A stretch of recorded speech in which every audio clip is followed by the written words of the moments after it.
नाज़रीन, आप देख रहे हैं एयर एकेडमी चैनल। अस्सलामुअलैकुम वरहमतुल्लाहि वबरकातुहू। रब्बि इश्रह ली सदरी वयस्सिर ली अमरी वहलुल उक़दतम मिन लिसानी यफ़क़हू क़ौली। रब्बि ज़िदनी इल्मा। तलबा, आज ब्रिज कोर्स में हम चौथे दिन का मुताला करेंगे। चौथे दिन में हम कुछ अहम टॉपिक पर मालूमात हासिल करेंगे। दो नुकात के दरमियान अगर नुक्ता है तो उसे किस तरह से लिखा जाए, किस तरह से पढ़ा जाए, हम इसका मुताला करेंगे। अहम नुकात ये है, कोऑर्डिनेट पॉइंट एंड डिस्टेंस, नुक्तों के मुहद्दिदीन और फासले। तो यहाँ पर अददी खत दिखाई गई है। ये अददी खत पर आपको नुकात भी नजर आ रहे हैं और उनके आदात मुहद्दिद भी नजर आ रहे हैं। यहाँ पर हमें ये बताना है कि नुक्ता डी जो है वो अददी खत पर एक अदद को जाहिर करता है। यहाँ पर देखें, नुक्ता डी एक अदद को जाहिर करता है। इसी तरीके से और भी तमाम नुकात हैं, जैसे नुक्ता ए है 5 को जाहिर कर रहा है, ई है 3 को जाहिर कर रहा है। तो इस तरीके से अगर हम दो नुकात को अगर ले लें तो हम उसके दरमियान का फासला मालूम कर सकते हैं। नुक्ता ई और डी की अगर हम बात करें, नुक्ता ई और डी के दरमियान के फासले की बात करें तो हम इसको इस तरह से लिखेंगे, डी डिस्टेंस नुक्ता ई और डी के दरमियान में। तो इसको दो तरह से लिखा जा सकता है, या एल ब्रैकेट ई डी, यहाँ पे कॉमा नहीं होगा, और यहाँ पे अगर डी लिखते हैं ई और डी के दरमियान में और कॉमा लगाएंगे। और इस तरह से भी लिख सकते हैं आप इबारत की शक्ल में, कता ई डी की लंबाई। तो ये हम देख लेंगे। अब इसके बाद हम कुछ अहम मिसाल देख लेते हैं। ए बी के दरमियान डिस्टेंस ए बी मालूम करना है। ए बी के दरमियान का डिस्टेंस मालूम करना है। तो सबसे पहले हम क्या करेंगे, हमें ए का मुहद्दिद मालूम होना चाहिए। तो हम यहाँ से देख लेंगे ए का मुहद्दिद कितना है, नफी 5। यहाँ लिख लेंगे ए का मुहद्दिद नफी 5। इसी तरह से बी का भी देखेंगे, बी का मुहद्दिद है नफी 3, यहाँ जाहिर कर देंगे बी का मुहद्दिद नफी 3। अब इन दोनों को मुशाहिदा करके हम ये वाज़ह करेंगे कि कौन बड़ा है कौन छोटा। तो हमें पता है नफी 3 जो है नफी 5 से बड़ा होता है, कि नफी की अलामत छोटे अदद को बड़ा बना देती है। तो इस तरीके से हम जब ये तय कर लिए कि कौन अदद बड़ा है कौन छोटा, तो उसके बाद हम इसे फासला मालूम करने के लिए आप करते हैं, नफी का अमल करते हैं। हम अब जिस तरह से 5 में से 3 नफी करना है तो हम 5 को पहले लिखेंगे, यानी बड़े अदद को पहले और छोटे अदद को बाद में लिखेंगे। जब दोनों में नफी की अलामत हो तो ऐसी सूरत में हमें कुछ शक और डाउट होता है कि किसे हम पहले लिखें। तो इसलिए पहले आप ये तय कर लें कि कौन बड़ा है और छोटा कौन है। तो हम सबसे पहले बड़े को लिखते हैं, फिर नफी 3। तो सबसे बड़ा है नफी 3, फिर हम नफी लगाए और नफी 5 को लिखें। अब इसके बाद इसे हल कर लें। नफी 3 अपनी जगह पे होगा, लेकिन यहाँ पे नफी 2 मरतबा आए हैं, आपस में ज़र्ब की सूरत में है। ज़रब होने पर ये जमा हो जाएगा। अब इसे हल कर लें। जब अलामतें मुख्तलिफ होती हैं तो इसे नफी करते हैं, और 5 में से 3 गए 2, और बड़े अदद की अलामत लगाई जाएगी, इसलिए 2 में जमा की अलामत है। इस तरीके से हम डिस्टेंस ए बी का जवाब जो हल करके हासिल किए हैं वो 2 आया। अब हम प्रैक्टिकली देखें क्या है। यहाँ पर ये नुक्ता ए है और ये नुक्ता बी, और दोनों के दरमियान में जो फासला है वो 2 का, 1 और 2 का। तो ये जो जवाब हमारा मिला वो सही है। इसी तरह से और भी हम मालूम कर सकते हैं दो नुकात के दरमियान के फासले। अब यहाँ पर दो नुकात के दरमियान फासला इनके मुहद्दिदीन के बड़े मुहद्दिद में से छोटा मुहद्दिद तफरीक करने पर हासिल होता है, जैसा भी हमने करके हासिल किया। अब हम दरमियानियत बिटवीननेस की मालूमात हासिल कर लेते हैं। यहाँ पर 3 नुकात मौजूद हैं, PQR, और यहाँ पर 3 अलग तरह के हालतें इन नुकात की दी गई हैं। तो सबसे पहले देख लेते हैं। P है, से मान लीजिए ये पप्पू, ये कप्पू, ये रप्पू हैं। कप्पू साहब ये दरमियान में हैं, पप्पू और रप्पू के दरमियान में हैं। इसके अलावा भी दूसरा है, यहाँ पर रप्पू साहब दरमियान में हैं, पप्पू और कप्पू के दरमियान में हैं। यहाँ पर पप्पू दरमियान में है, रप्पू और कप्पू के। तो इस तरीके से इन नुकात के दरमियान में हम नुक्ता Q, R और P को अलग अलग तरीके से जाहिर कर सकते हैं और इनको इबारती शक्ल में हम इस तरह से लिख सकते हैं। अब इनके बाद यहाँ पर अगर ये इबारत दी हुई है, अगर दी है तो क्या हम समझ सकते हैं, मतलब PQ का फासला और QR का फासला PR के फासले के बराबर है, तब हम कह सकते हैं कि नुक्ता Q जो है वो P और R के दरमियान में है। ये फिर से मैं रिपीट कर रहा हूँ, यहाँ पे देखिए नुक्ता Q यहाँ पे बीच में है, ठीक है। अब PQ का फासला और QR का फासला दोनों को अगर हम जमा करें तो हमें हासिल होता है PR का फासला। तब हम कह सकते हैं कि नुक्ता Q जो है वो P और R के दरमियान में है। बात समझ में आ गई होगी। अब हम नेक्स्ट वस्ती नुकात पर आते हैं। कता खत का वस्ती नुक्ता, मिड पॉइंट ऑफ सेगमेंट।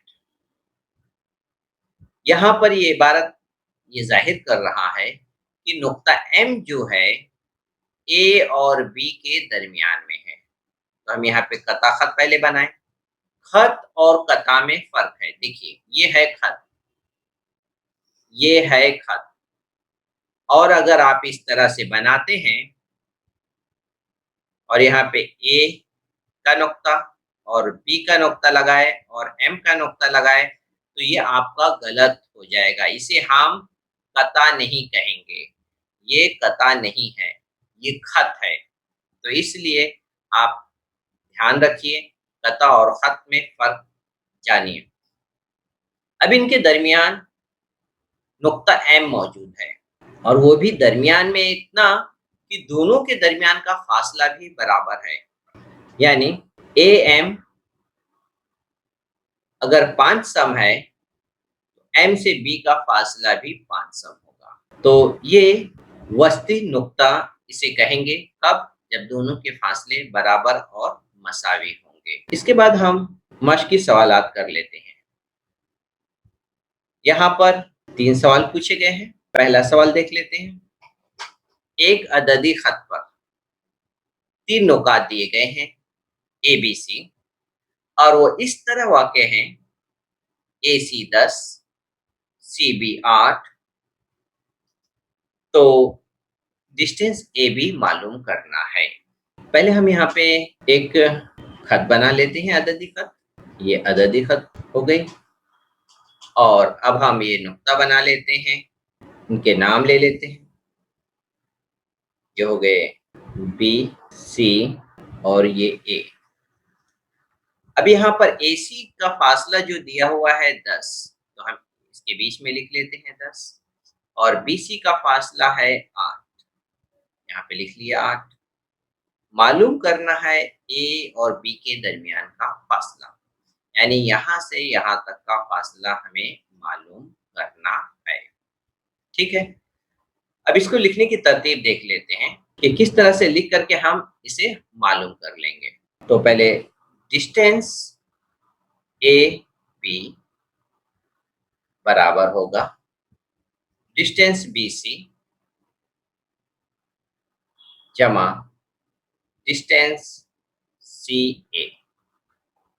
अब इसमें से जो कीमतें हमें पता है वो हम रख लेंगे। BC की कीमत है 8, यहाँ रखे 8, जमा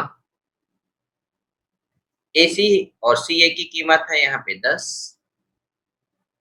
जमा किए 18 हो गए। तो इस तरह से AB की कीमत हम हासिल किए 18। जवाब इबारत में दर्ज कर लीजिए। AB बराबर 18 है। अब इस तरह से पहला सवाल मुकम्मल हुआ। अब हम दूसरे सवाल पर चलते हैं। दूसरा सवाल, अददी खत पर वाक़ा नुक्ता P का मुहद्दिद -3 है और P से 5 सम फासले पर वाक़े नुकात के मुहद्दिदीन मालूम कीजिए। तो पहले हम एक अददी खत बना लेते हैं और इस पे नुक्ता ले लेते हैं। ये नुक्ते मसावी फासले पर बना लेते हैं ताकि हम इसके मुहद्दिदी अदद भी दे देंगे और पूछे गए सवाल का जवाब हमें मिल जाएगा। आपको ये बराबर समझ में आ जाएगा। इसके नंबर लिख लेते हैं। ये है नफी 3, इसका नुक्ता P दिया गया है। अब इसके आगे नफी 2 होगा, नफी 1, 0, 1, 2, 3। अब यहाँ पर नफी 4, नफी 5, नफी 6, नफी 7, नफी 8, नफी 9। ठीक है। यहाँ पर अब नफी 3 है। अब इसके 5 फासला दाएं तरफ भी हम जाएंगे और 5 फासला बाएं तरफ। यहां से 5 फासला पहले लिखते हैं, 1, 2, 3, 4, 5। 5 फासले पर हमें जो मुहद्दिद मिला है वो 2 है। ठीक है, ये हमारा एक जवाब है। कैसे आया वो अभी हम हल करके देखेंगे। इसी तरह से इस तरफ जाएंगे तो 1, 2, 3, 4, 5। यहाँ पे हमें जवाब मिला नफी 8। लेकिन हम इसे हल करके देखेंगे। हल इस तरह से करेंगे हम, P का मुहद्दिद है नफी 3,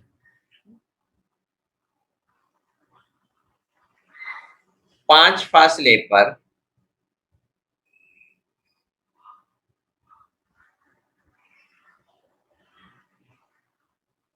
मुहद्दिद बराबर नफी 3 में 5 जमा करेंगे। अगर हम राइट साइड जाएंगे 5 जमा करेंगे, अगर हम लेफ्ट साइड जाएंगे तो 5 नफी करेंगे। इस बात का ख्याल रखना। तो हम एक बार 5 जमा किए, इसे हल करेंगे, जवाब आएगा जमा 2। जैसा हम यहाँ पे देखे थे 2 जमा 1 जवाब आ गया। दूसरा इसी तरह से 5 फासले पर मुहद्दिद ये नफी 3 है। अब यहाँ पर हम नफी 5 करेंगे। नफी 5 किए तो ये जवाब आएगा हमारा नफी 3 और नफी 5, जवाब आया नफी 8। तो इस तरीके से हम हल करके भी इस जवाब को हासिल कर सकते हैं और शक्ल में भी आपको हम बताएं कि किस तरीके से 2 और 8 आए। उम्मीद है आपको ये दूसरा सवाल पूरी तरह से समझ में आ गया होगा। अब हम तीसरे सवाल पे चलते हैं। नुक्ता M कता खत AB का वस्ती नुक्ता है। तो एक कता खत बना लिए और यहाँ पर नुक्ता M जो AB का वस्ती नुक्ता है, ये M है और ये नुक्ता A, ये नुक्ता B है। वस्ती नुक्ता है इसलिए यहाँ पे निशान से हम जाहिर कर देते हैं। अब हम यहाँ पर इसकी वजह से ये इबारत अब लिख सकते हैं कि डिस्टेंस ए एम जमा डिस्टेंस एम बी बराबर है डिस्टेंस ए बी। और यहाँ पर ये दोनों डिस्टेंस बराबर है, ए एम मसावी है डिस्टेंस एम बी के। वजह नुक्ता एम कता खत ए बी का वस्ती नुक्ता है। तो अब यहाँ पर हम ए एम मालूम करना है, तो यहाँ पर बी एम की जगह हम लिखेंगे ए एम, ए एम।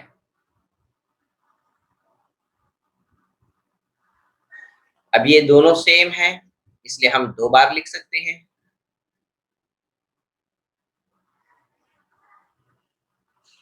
और डिस्टेंस ए बी की कीमत यहाँ पर दी हुई है 18, यहाँ पे हम 18 लिख देते हैं। अब यहाँ पर हमारा जवाब आ गया ए एम का। 2 यहाँ पे जो ज़रब की सूरत में हमें नजर आ रहा है, यहाँ पे तकसीम हो गया। तकसीम कर लेते हैं, 2 नवा 18, तो ये हमारा जवाब आ गया 9। जाहिर सी बात है, यहाँ से यहाँ तक का फासला अगर 18 है तो ये दोनों 9 होंगे। 9 को जब 9 से जमा करेंगे हमें 18 मिल जाएगा। तो तीसरे का जवाब भी मुकम्मल हो गया। उम्मीद है आपको इसे समझ में आ गया होगा। अब यहाँ पर 3 सवाल के बाद कुछ लिंक दी है, आप इस लिंक पर भी जाकर के मज़ीद मालूमात हासिल कर सकते हैं। आज का दिन का पोर्शन पूरा हुआ। उम्मीद है इंशाअल्लाह हम नेक्स्ट वीडियो में इसके आगे का दिन मुकम्मल करेंगे। अस्सलामु अलैकुम व रहमतुल्लाहि व बरकातुहू।